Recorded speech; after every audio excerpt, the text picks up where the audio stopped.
Friendships. They're at the heart of almost every Pixar story, and they play an important role in the formula the acclaimed animation studio has perfected. From longtime friends to unlikely allies, the friendships seen in Pixar films are among some of the most iconic relationships in all of animation. But while friendships play a vital role in Pixar's story structure, not all of them are created equal. Some are pretty healthy, while others can be a lot more toxic. But which ones are which? Stay tuned, for that's exactly what we'll be getting to the bottom of today. I'm Caleb with Wicked Binge, and this is Pixar Friendships Healthy to Toxic. As always, we'll be looking at the healthiest relationships first and then work our way down to the most toxic ones. These friendships are healthy. Up first, our gold medal of healthiness goes to Luka's own Alberto and Luka. Luka and Alberto easily have the best and most healthy relationship out of Pixar's entire filmography. Though they come from two distinctly different backgrounds, Alberto from the surface and Luka from the sea, they still manage to strike up an incredibly powerful friendship. Alberto is always helpful to Luka, and it is through Alberto that he learns a lot about life on the surface. See? You just gotta follow my lead. When Luka's true form is finally revealed to Alberto, though it does create tension in the friendship, Alberto is ultimately able to look past that and remain the great friend he always was. In the end, the two win the race that they promised to win, and Luka is even able to save Alberto from near death at the hands of Urkel. Overall, Luka and Alberto are true friends to the end, and their strong friendship is reason enough to crown them the most healthy Pixar friendship of them all. In second place, we're giving the silver medal of healthiness to Mei Lee, Priya, Abby, and Miriam from Turning Red. Another more recent entry on our list, and the biggest set of friends we'll cover today, the strength of this relationship comes from how comfortable each character is in talking with the others. Take Mei Lee for instance. While she has trouble being herself around her mother or the rest of her family, she feels more than safe being around her friends. This is most evident in how the three of them can help Mei Lee control her panda form, which she is unable to do when around her family. They bond over much of the same things, whether it be boy bands or frustrations over schoolwork, and they'll always have each other's backs. Even when Mei Lee's friends express frustration with her over her failure to defend them from her mom, it doesn't take long for them to patch things up. Her friends are also very helpful, a trait that's best seen during the film's chaotic ending sequence. While none of us know what it's like to become a giant red panda, Mei Lee's relationship with her friends is proof that sometimes friends pull through for you in a way that your family just can't. And that's why this quartet gets second place.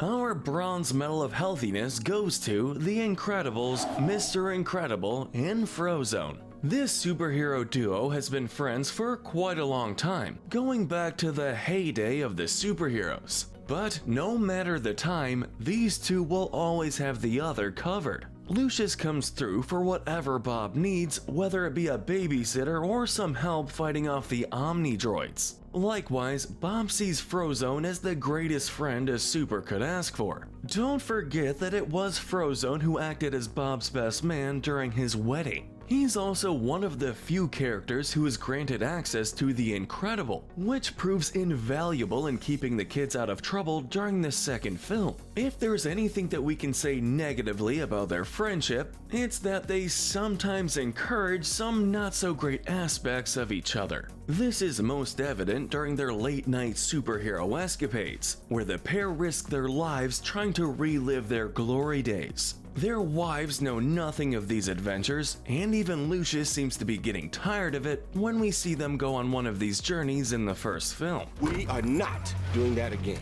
They might be saving the day, but they aren't doing it for the best of reasons, and especially not the smartest. Even so, when we think of great superhero duos, few are better at saving the day than Mr. Incredible and Frozone. Hailing from Paris is our next pair, Remy and Alfredo of Ratatouille. While healthy isn't really the word that comes to mind when we think of a rat and a human pair, this unlikely duo manages to surprise and be one of the more positive friendships shown in a Pixar film. Alfredo and Remy both share the same dream of wanting to become great chefs. Though the two are from vastly different backgrounds, this shared desire helps them look past their differences and work together to achieve that dream. While this strengthens their friendship, Alfredo's inheritance of the restaurant does anything but. When this happens, Alfredo starts to ignore Remy, uninterested in giving him any credit for helping him get to where he is. Some part of me just knew.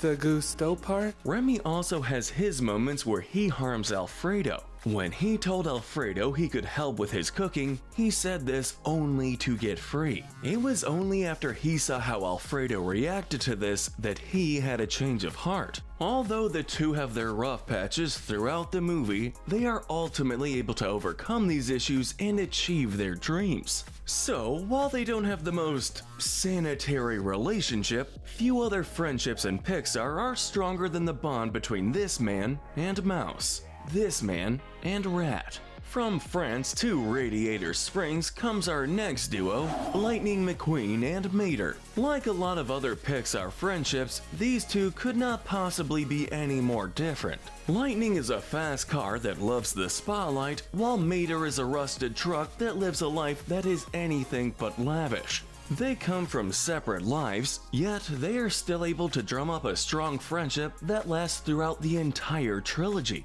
Mater shows Lightning McQueen that there's a lot more to life than just speed and racing. He shows him a world beyond the racetrack, which gives Lightning a whole new sense of perspective than at the beginning of the film. McQueen is also a good friend to Mater, and just as he let him look at a life beyond racing, he lets Mater explore what life is like for him, which Mater is greatly excited by. Though the two usually get along well, they have had their fallings out. In the second movie, Mater's actions indirectly lead to Lightning losing a race, which causes Mater to go back to Radiator Springs so that he won't be a bother any longer. Thankfully, Lightning soon realizes that he was in the wrong, and even Mater doesn't stay gone for long when he learns that Lightning may be in danger. But none of that matters, because we're best friends! You really do get the sense that these two are good friends, whether that be in Radiator Springs or on the racetrack. In Pixar, unlikely pairs are always great friends in the making, and this is easily one of the best examples of that idea in action. Up next is quite possibly Pixar's most iconic friendship, Woody and Buzz Lightyear from Toy Story. As iconic as they are, Woody and Buzz's relationship is, well, complicated, and that's putting it nicely. In the first film, Woody and Buzz are very confrontational with each other. Woody is jealous of Buzz for becoming Andy's new favorite toy. Buzz is rather polite to Woody, but after he intentionally knocks him out of the house, Buzz also starts to hold a grudge against Woody. It's only through their extended stay at Sid's house that the two are able to bond and become friends. Let's get you out of here, Buzz. But even after that, these two toys definitely have their ups and downs. In this second film, Buzz risks life and limb to get Woody back to Andy's, only for Woody to initially reject the offer. The two again have trouble dealing with life after Andy moves to college in the third film. Though they have a lot of arguments and disagreements, it cannot be denied that Woody and Buzz both deeply care for each other. Whenever one of them is in danger, the other will do anything in their power to save them. Don't forget that Buzz spends most of the sequels looking for Woody when he goes missing. If that isn't dedication, we don't know what is. And of course, the two are willing to let each other have their own time and space, like when Buzz allows Woody to go off with Bo Peep at the end of the fourth film, as he knows it's what he really wants. While the two have their disagreements and conflicts, this cowboy and space ranger combo has more than earned their place as Pixar's most famous friendship. Another classic Pixar pair, our next spot goes to Monsters Inc.'s Mike and Sully. When these two first meet, as shown in the prequel Monsters University, they aren't exactly friends at first sight. The two take forever to get along, and just when it seems like things are going well, Mike makes the discovery that Sully toyed with the scare simulator during the games, essentially cheating at it to make him feel better. I just wanted to help. The two both end up struggling at college and are even expelled at the end of the film, but it is through their struggles and failures that they truly bond. By the time Monsters Inc. begins, Mike and Sully are among the most respected monsters in the business, and a big part of that is because of their friendship. However, even though they've matured a lot since the prequel film, they still are at odds many times throughout the movie. They both have different feelings in regards to how to handle the child Boo. Sully wants to keep her safe and has the feeling that there's something dangerous at play. Mike, on the other hand, just wants her out of his hair so that he can get back to the job. This friction between the two creates a lot of conflict in the movie, but in the end, they overcome those issues and are able to make their world a better place. Mike even has a change of heart regarding Boo when he rebuilds her door, done just for Sully. Mike and Sully might not have the most healthy relationship, but we will say that theirs feels a lot more real than a lot of the other friendships depicted in these movies. Besides that, they're living proof that all you need to make work more interesting is to have a good friend at your side. Rounding out this tier of the list is Finding Nemo's own Marlin and Dory. We've repeatedly discussed throughout this video that opposites attracting is a common theme in Pixar films, but here it might be at its most extreme. One fish is extremely serious and focused, while the other is goofy and forgetful. It should come as no surprise to find out that these two have their troubles. When Nemo goes missing, Dory accompanies Marlin on this journey to find his son, but rarely she's ever actually helpful. Just keep swimming,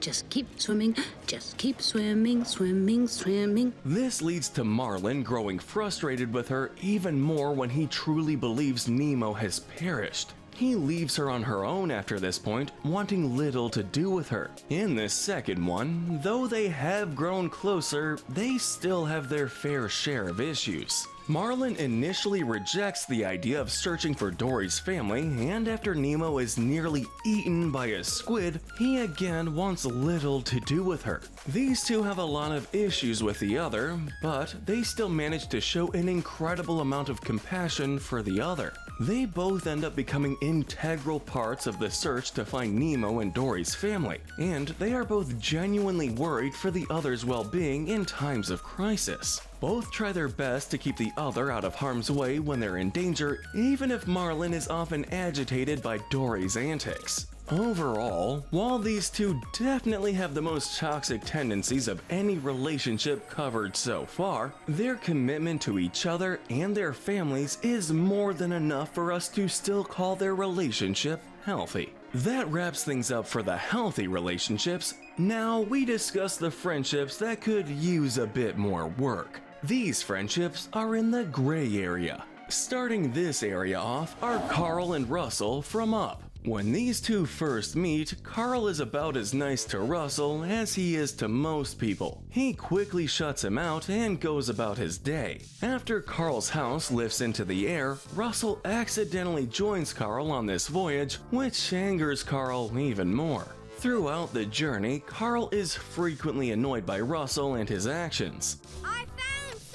The opposite is even true at points in the film, most notably when Carl's insistence on keeping his house safe allows Muntz to capture Kevin. Ultimately, Carl has a change of heart and helps not only save Kevin, but also Russell from the clutches of Muntz. Carl's even able to fulfill Russell's need for a parental figure by bestowing him with the grape soda pin. Overall, Russell and Carl's friendship has a happy ending, but it's a long and rough road to get there, which is why we're placing it here on the list. While most friendships we've covered so far have their bad spots, Carl and Russell are really only on the same page during the climax of the movie. Sure, Marlin and Dory were at odds in the films, but they were still very clearly friends for most of the movie. Not only that, but they had 2 films to develop their friendship. Carl and Russell unfortunately don't have that luxury, and since their friendship only begins at the end of the movie, we have to give them our first spot in the gray area.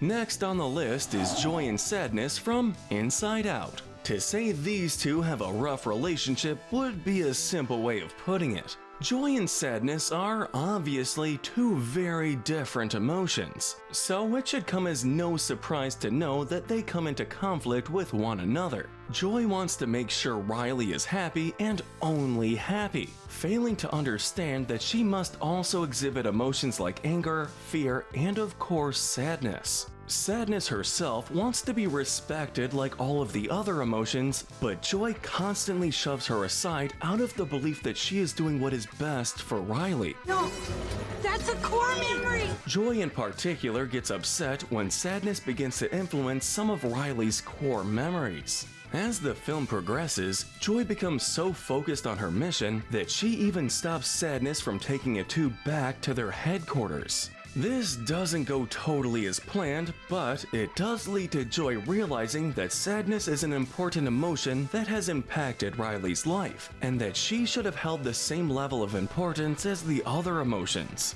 Like Carl and Russell from before, Joy and Sadness's friendship is held back by both difficulty in getting along, as well as the fact that they don't truly become friends until the ending of the movie. Maybe an Inside Out 2 would solve this problem if such a thing were to ever exist, but from what we know of them in the one movie we have, Joy and Sadness definitely deserve this spot on our list. That's it for the gray area. Now we move towards the worst of the worst friendships. This relationship is toxic. Rounding out the list, our gold medal of toxicity goes to Helen Parr and Evelyn Dever from The Incredibles 2. This hero and villain friendship is the textbook definition of a toxic friendship. In the movie, Evelyn and Elastigirl become friends after they both become involved in the search for the villainous and ever so elusive screenslaver. Isn't the suit cam closed circuit? It is. However, when Elastigirl begins to find out where the screenslaver's technology is coming from, Evelyn quickly forces a pair of hypno goggles onto her and ties her to a chair.